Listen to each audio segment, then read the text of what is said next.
those foam footballs in it, and you sign them for like all your fans and give them to them? Is that you do that? Like you sit there all day? Just all right, Ingram.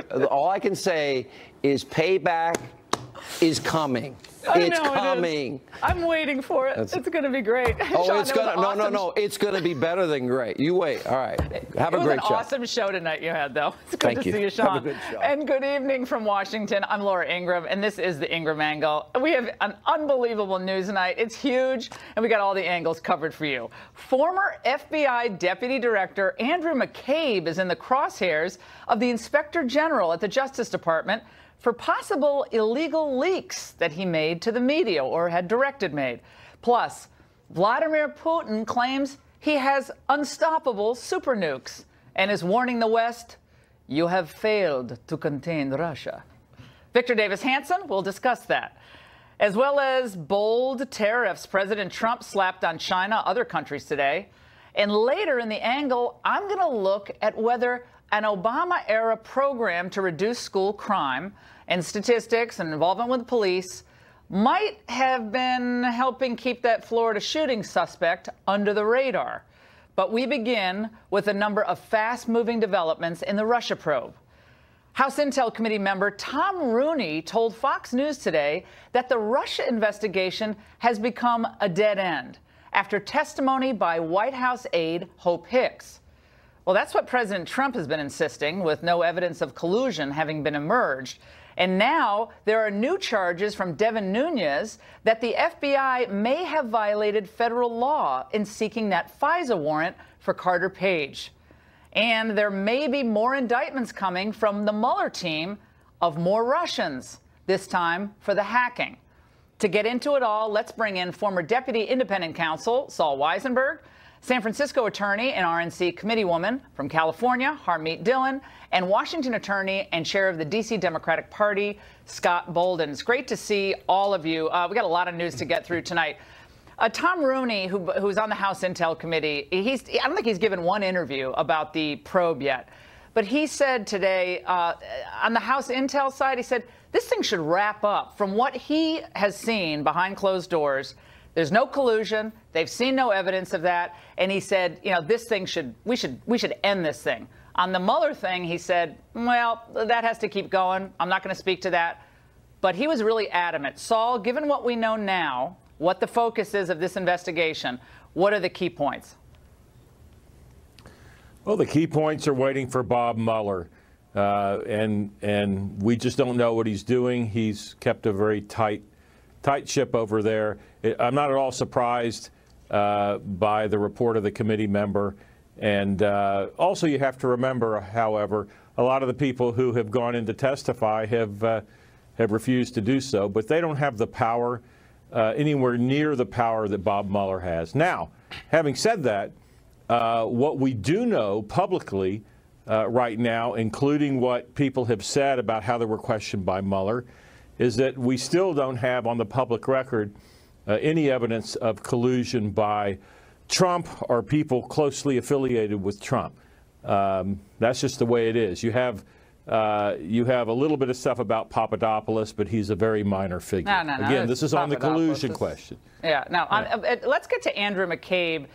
Scott, let's go to you on this. Andrew McCabe, former deputy director of the FBI, is now, it looks like the IG is going to come down on him hard because he directed FBI staff to share information about the ongoing investigation, October 2016, with the media. Well, he may have shared it himself. I mean, they wanted to get some information out to the New York Times, and they actually set it up, the PR people at the FBI. If he made a bad judgment call and he used that information that was confidential and he shared it to kind of balance out the article, then certainly he's going to be disciplined. But the reality is, Andrew McCabe is a Republican, one. And two, in that article, he was arguing for the FBI to continue to investigate HRC. And as a result... There's a dispute about that. There are two different accounts. All the reports I've read say that. Well, there are two different accounts. I think the New York Times lays it out. Two different accounts. Some say he actually wanted the Hillary investigation not to go forward. And then I think his champions say, oh, no. He said, FBI, you can do whatever you want. But senior Justice Department officials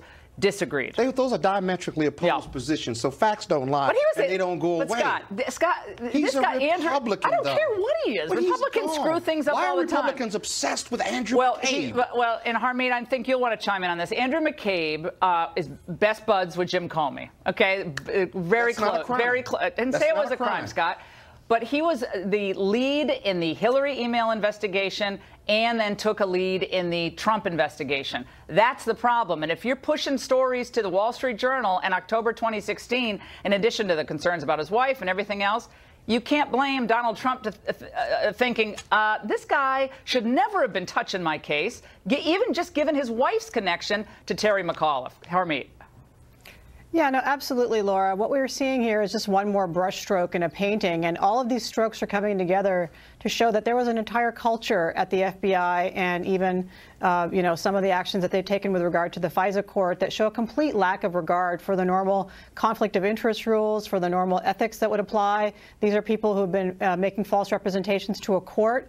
And so nothing that's coming out here with regard to McCabe or any of these other players is surprising to me. It's just surprising that that they're being allowed to get away with it and distract all of us from what should be going on, what the president should be focusing on in the country moving forward. And they've been successful in bogging him down. So that's the disappointing part of this. Ken Starr, Saul, today made an interesting comment about the scope of this investigation. We're hearing stuff about Jared Kushner. We're hearing things about Ivanka Trump now. This is what he said. I think it's beyond his mandate. The mandate is what happened during the 2016 election in terms of collusion. That's the key idea. So here's what I think is happening. I think Bob Mueller is finding out information that is leading him back to the Deputy Attorney General. Saul, your comments on that? Well, there's no question that it's outside the mandate in terms of the specific items covered. But remember, the mandate says if there's any crime that directly arises from the investigation, he can look at it. But we know from Rod Rosenstein's testimony that he's got to go to Rod Rosenstein if any of those things occur, and he's got to get the agreement of Rosenstein. So the real story here, I don't think there's any doubt he would have gotten authorization. The story is, we know from the Manafort indictment and the Gates indictment, all you have to do is look at it, that he got authorization long ago to go beyond the four corners, at least the specific things he's supposed to be looking at. And I'm surprised it hadn't, been commented on that much earlier. If I could go back for 1 minute to McCabe, to me, the two main things about McCabe that we have to keep going back to: one, the gross conflict of interest. He should not have been involved in either the email or the Clinton Foundation investigation, which, if you believe news reports, he kept agents from looking at things. And number two, he is responsible for that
FISA warrant, and that FISA warrant, he has admitted, and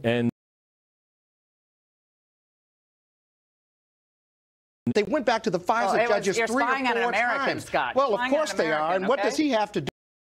do with Donald Trump. And it says it has a very high Why threshold. Why did 4 judges do it over and over again? Why? Because they weren't told that Hillary Clinton paid for the dossier. And let's say they were, and even they did reference it as a political piece. Saul, do you think? Don't know that. Let's just give down a breast. It's just all conjecture on the Republicans' part. Do you think that a federal judge on the FISA court, if he knew what happened with this dossier and who paid for it, that they would have not at least gone back to the lawyer and said, is this all you have? Do you have anything else? Because this seems like a direct conflict of interest. I mean, go ahead, Saul.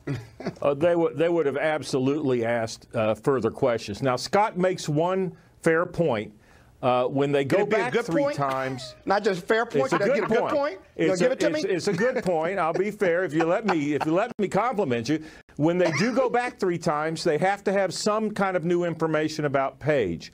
But it doesn't change, and we don't know what that is. But it doesn't change the fact, and this is what people aren't picking up on, with the exception of a couple of writers like Andrew McCarthy. Steele himself could have been the most credible person in the world, but almost all of his information was completely unverified. That's shocking, and actually that's something the FISA judges should have to answer for someday or explain. I'd like to hear about that. I don't care whether they're Republicans or voted for Harold Stassen or what. Yeah, I don't care what their political affiliation is. Harmeet, last word. Yeah, no, I was going to agree that the misrepresentations to the FISA court cannot be minimized here. They are critical and central to the issuance of this warrant every single time.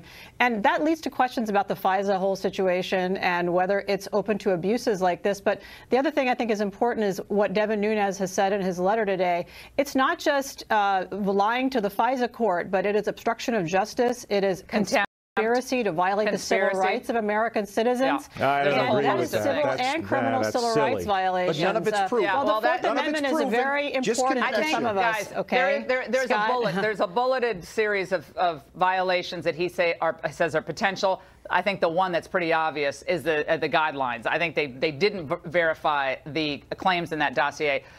Phenomenal panel, and I can't believe Saul complimented Scott. That's never happened once before. a month, you know. Okay, and Saul smiled. Saul smiled at least 3 times in this segment, and Harmeet did as well. So this is all good. All right, guys, we told you last night how leftists like Barbara Streisand, Scott's good friends with her, are trying to blame the Florida school shooting on Trump. Yes, that's true. But now the more we learn about the school shooting in Florida, the more it appears that a Broward County invention may have played a role in what happened. And what am I talking about? In 2013, Broward County and their new school superintendent, Robert Runcie, had a novel idea. Lower school expulsions and arrests by reducing police involvement. Sounds simple. They called it the Promise Program, preventing recidivism through opportunities, mentoring, intervention, support, and education. It's quite an acronym. You see, in 2011 into 2012 school year, Broward had the highest public school-related arrest record in the state. More than 1,000 kids in that year alone were arrested. The Obama administration Education Secretary Arne Duncan and Attorney General Eric Holder were so impressed by the Promise Plan that it inspired their own new national guidelines. As it stands, far too many students across this country are diverted from the path to success by unnecessarily harsh discipline policies and practices that exclude them from school for really minor infractions. Too often, so-called zero-tolerance policies, however well-intentioned they might be, make students feel unwelcome in their own schools. They disrupt the learning process, and they can have significant and lasting negative effects on the long-term well-being of our young people. Well, I'd say a violent kid whose outbursts are tolerated week after week, leading years later to a school shooting, also has lasting negative effects on young people and disrupts the learning process, Eric. But I digress. The Obama bureaucrats incentivized Broward to go even further, awarding the district nearly $54 million in grants to improve the lives of students in poverty and students of color. The standard to show that their lives are actually improving? Fewer arrests at schools, less police involvement, fewer disciplinary problems, at least on paper. So school administrators were basically paid to deal with student crime in-house and keep the cops off the premises. Had Nicholas Cruz been arrested or charged by police for bringing knives or bullets to school, or for other various infractions, threats and so forth, he might not have been able to buy that gun he used to kill 17 people. When CNN's Jake Tapper pressed Sheriff Scott Israel about his office's approach to student crimes, he said this. What you're referring to is the Promise program, and it's giving the school has the ability, under certain circumstances, not to call the police, not to get the police involved on misdemeanor offenses, and take care of it within the school. It's an excellent program. Well, what did we expect he was going to say? Until it helps a mass killer maintain a clean record up to the time of his shooting, that is. Broward County Sheriff Union President Jeff Bell revealed this to me last week. They don't want the police officers making arrests on campus, and they don't want the drugs to be found on campus, and they don't want the warrants to be served on campus because it looks like there's bad stats at the school. So I place a lot of blame on the school board with that and some of the programs that they've initiated with the state attorney and the sheriff's office in the years past. For example, the Promise program. The problem is with them, when that program started, we took all discretion away from the law enforcement officers to effect an arrest if we choose to. That was stunning. Now, Broward School Superintendent Robert Runcie, Sheriff Israel, and the Obama bureaucrats that created this perverse incentive to hide student criminality or downplay it have a lot of explaining to do. By turning Broward schools and those across the nation into these social justice petri dishes, they may have facilitated a lunatic, and their soft policies have turned our schools into soft targets. And that's the angle. Joining me now for a reaction from New York City is Shavar Jeffries, president of Democrats for Education Reform and a supporter of the Promise program. And also in New York is Michael Faulkner. He's a Promise critic, a former teacher at King's College and Liberty University, and pastor of New Horizon Church in New York City. It's great to see both of you gentlemen. I want to go through a list of incidents that occur in schools down in Broward County that qualify for the Promise program, meaning law enforcement won't be involved. Here's the list. Alcohol-related incidents, assault, threat, bullying, disruption on campus, drug use, possession under the influence, drug paraphernalia, possession, false accusation against school staff, fighting, mutual combat, harassment, theft, trespassing, vandalism, and damage to property. We'll start with you, Michael. What about this? I mean, it led to a big drop in arrests. I can tell you they had 1,056 arrests from 2011 to 2012. Skip forward to 2015 to 2016. I think we have the full screen. That number goes down to 392. Kids started really behaving well, I guess.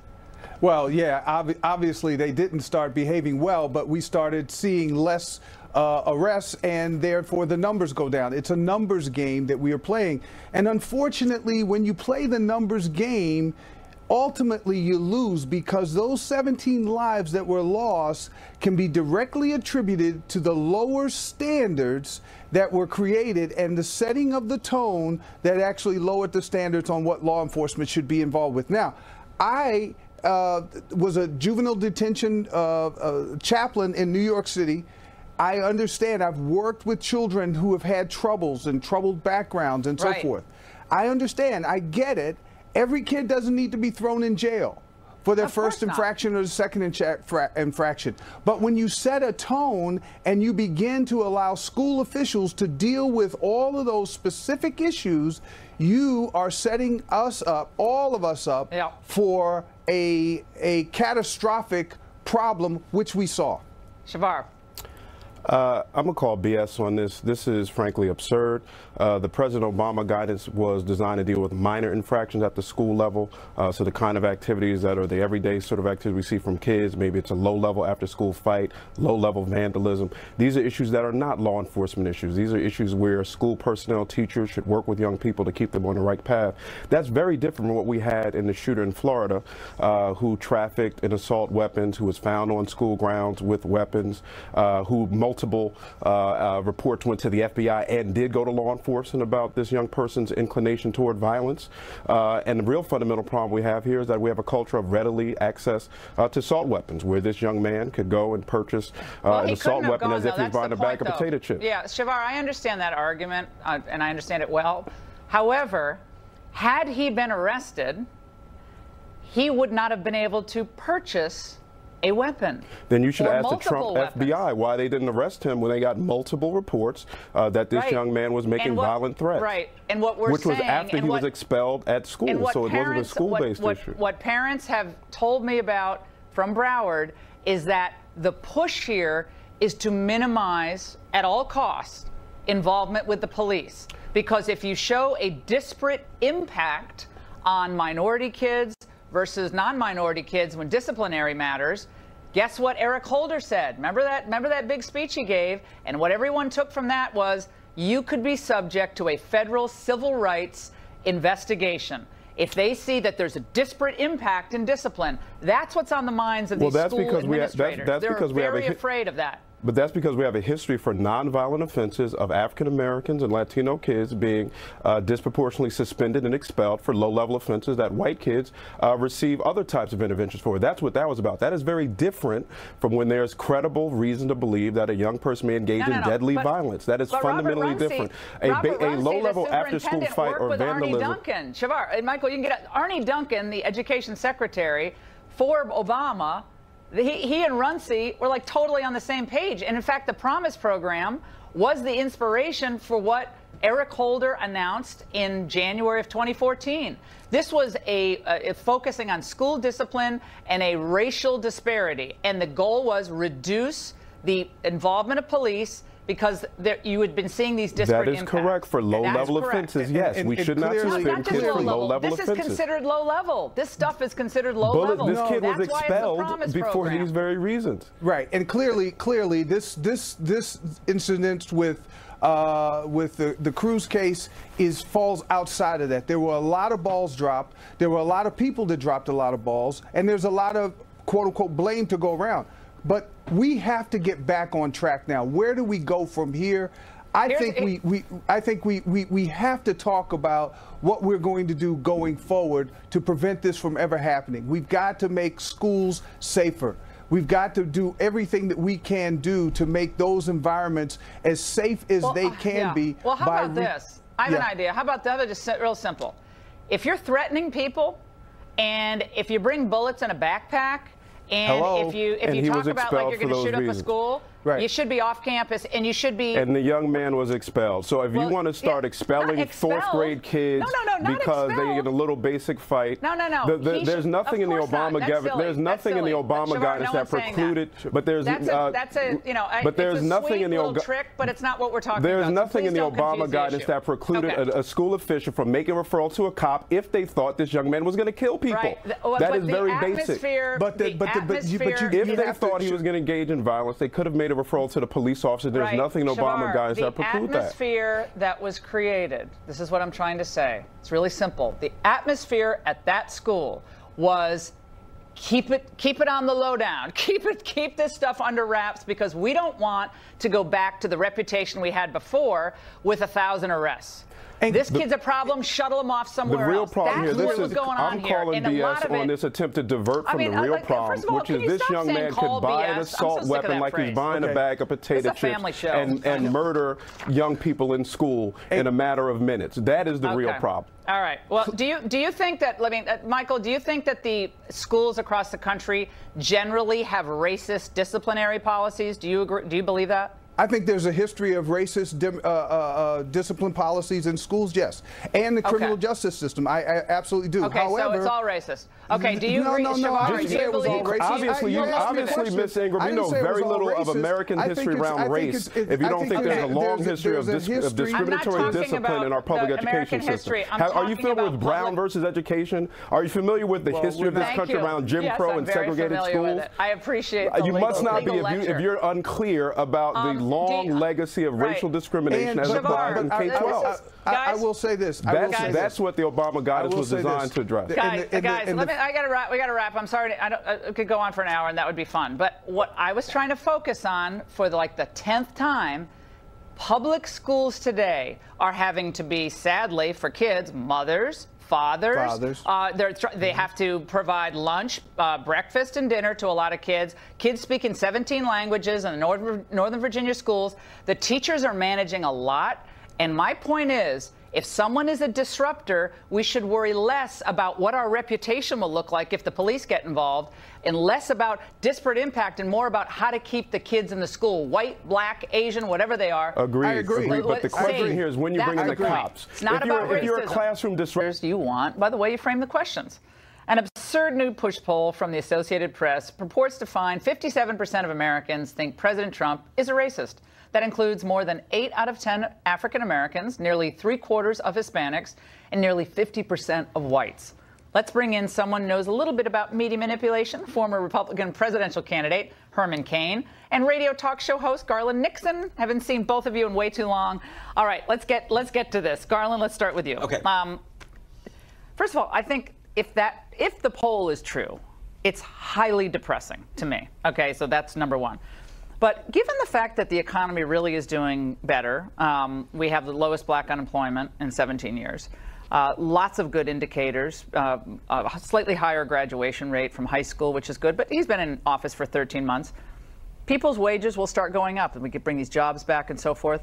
You know, what's not to love? Yeah, but that doesn't address the issue here at hand in this poll. Is Donald Trump a racist? And personally, I would say that term is far too restrictive for a guy who's exhibited the level of bigotry as Donald Trump. I think we have to use a broader term. I think bigotry works. Here's a guy, we all remember the insults to the handicap with the New York Times guy. He said that a Mexican judge was unable to dispense their duties simply because they he were thought Mexican. It was a conflict. I know how it sounded. Is a conflict? No. He thought I know it came out that way, but I've known him for 13 years.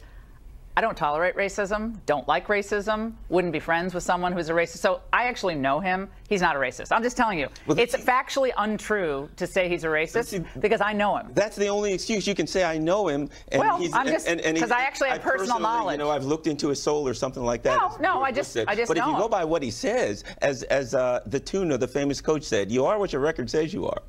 Herman. Okay, you heard. Garland says, you know, he's a racist. Bigot. Oh, bigot. It's not all-encompassing enough. Go ahead.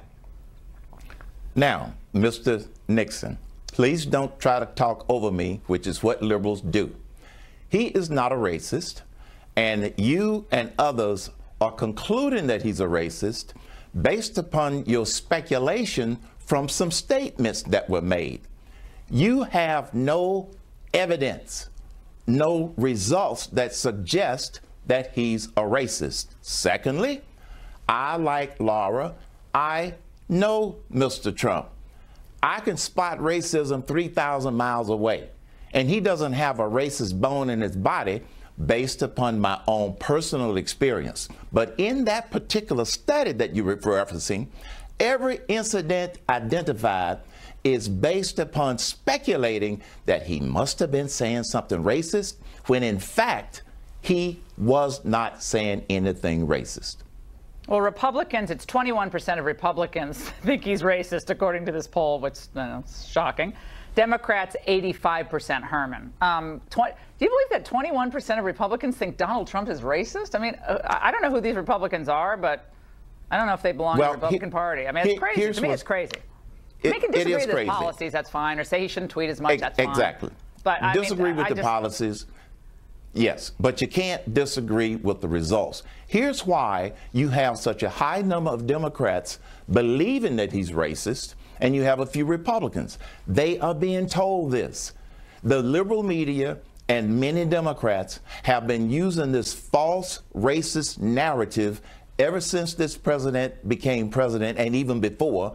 And as a result, many of them are simply repeating what they have been told. This president is not racist. Garland, one of the things that I think has perhaps stalled the advancement of African Americans in this new study that we don't have time to get into, but it's Economic Institute report about wages and unemployment from 1968 to 2017, is that we have tolerated millions of people coming into America who take jobs that working poor, middle-class people coming into the workplace for the first time used to have. And a lot of those jobs are gone now. Those entry-level jobs hurt, like a lot of the people that I came from and a lot of minorities. And they're not there anymore. So here's what I would say. The people and Trump is standing against that. I would say that most of the black people in the community would disagree with you for this reason. And that is, black people are not looking for jobs picking grapes. They're not looking for jobs working in hotels. They want to be lawyers and doctors and policemen. Well, of course they do. I picked fruit and I did paper routes and I worked in restaurants. And you never did those jobs. Those jobs taught me a lot. But so black Americans want the same jobs as everyone else. They're not. But the black community is not blaming the guy at the bottom. They're blaming the people who make the decisions that guide our economy. We're blaming globalists who want to keep wages low for Americans. I'm not blaming those. I'm blaming the people who want to keep the wages down. My point is that if anyone who is convinced by someone who has more money than they do, that the people that have less money than they do are the problem, are being manipulated. Carmen, last word, real quick. The manipulation is going on by liberals and Democrats. I see it every day. I hear it every day on my radio show. And by the way, Mr. Nixon, I'm part of the black community. I'm a radio talk show host. I like that job. I never dreamed that I would be able to achieve that job. But you want to know how I got it? I worked hard at it. I got it the old-fashioned way, probably the way you got yours. So these blanket statements about people not making a lot of money being told something about somebody that makes a lot of money, those are irrelevant comparisons. All right, guys, great segment. Vladimir Putin, by the way, another hot topic, makes what may be his most threatening statement to Western nations yet, and President Trump brings down the hammer to make China and other countries play by the trade rules. The one and only Victor Davis Hanson joins us next. Neoconservatives want us to have a terrible relationship with Russia no matter what, so they must be happy today. What should we make of this? I think it's mostly for an election coming up in 3 weeks, quote-unquote election. And they had a bruising in Syria, some Russian mercenaries did, so he wants to reassure the world he thinks that Russia's still a world power. But I think the real reason is that the 8 years of appeasement are over with. The reset has failed. During that Obama administration, they increased their nuclear arsenal by 24%. We decreased by 17%, and he knows that's over with. And whether there's not going to be another Ukraine or Crimea, if he goes in the Baltic nations or something like that, or another cyber attack, it's not going to be cut it out. But people like Jim Mattis and H.R. McMaster and Trump himself are just a different sort than the last administration. He's worried about it. There is a kind of a tragedy about the whole thing because Russia's got less than half the population of the United States. It's got an economy smaller than where I am in California. And in past years, we would use them diplomatically, but we're not able to do that given the hysteria. Well, we actually should use, there's a lot we could do with our North Korean problem with Russia, but that seems perhaps out the window. I have to get to this trade deal, Victor, because the president surprised everybody with the process of announcing the tariffs today, but the globalists went berserk. They were freaking out. This is what they were saying on television today. Let's watch. What he wants to do is straight out of the 80s. And that is why you see the market going down in fears that a president who has this America First agenda is going to end up putting America last. We've got a potential new trade war being launched today by the White House. So we don't want to make America 1930 again, and the forgotten men and women of America don't want to be drafted into a trade war. It doesn't work. Victor, your reaction? Well, I mean, the same thing. Obama did the same thing with steel. So did George W. Bush. Obama slapped a 35% tariff on tires. I think what's different about Trump, though, is that as he's made minimum wage controversies kind of irrelevant because there's a shortage of jobs and the market is rebounding and people need workers. And the same thing I think will happen with trade is we have cheaper energy, we're going to have a more favorable business climate, we've got better deregulation than Europe, and we have a better and more conducive tax code. And I think so what's going to happen, capital is going to come in the United States, and this entire hysteria over one or two tariffs is going to fade. It's Armageddon, as Nancy would say. By the way, Victor, I loved how Trump said today, he said, if you're a country and you don't make steel or aluminum, but especially if you don't make steel, are you really a country? I mean, that's a genius way. Bush also claimed in a GOP debate that there was a huge difference between trade with Cuba and trade with China, but conservatives weren't convinced. Tell the people rotting in the prisons of China that there's any difference between Castro's Cuba and communist China. There isn't. Let me say that if we turn our back on those that have gotten a whiff of freedom as a result of the marketplace taking hold, we're making a big mistake. Well, it was Bush who made the big mistake, with all due respect. China is actually moving away from freedom. The Communist Party is about to abolish term limits, paving the way for President Xi Jinping to rule for life. Anyone remember Mao? But wait, how can that be? Because that's not what Bush promised. Imagine if the internet took hold in China. Imagine how freedom would spread. I told, in my earlier answer, I said our greatest export to the world has been, is, and always will be the incredible freedom we understand in America. Boy, that's funny to watch. Now that Xi has solidified his power, he's become even more brazen, cracking down on free speech, including on the internet, the president just mentioned. American companies are also willingly giving Chinese authorities control over their previously independent operations. And now Chinese censors just announced that they've banned certain words and phrases from posts on popular microblogging sites. Here are the words: disagree, my emperor, lifelong control, any references to George Orwell's novels, Animal Farm and 1984. Oh, that's shocker. The website Vox found searches for terms immortality, incapable ruler, and I oppose were also blocked. So you can't say I oppose Xi Jinping. We haven't fostered a democracy in China. We've created a monster. We've created enormously rich communists and given them control over language, including ours, when you go over there. Here's one word, by the way, that has not been banned by the Chinese yet. And I've been saying it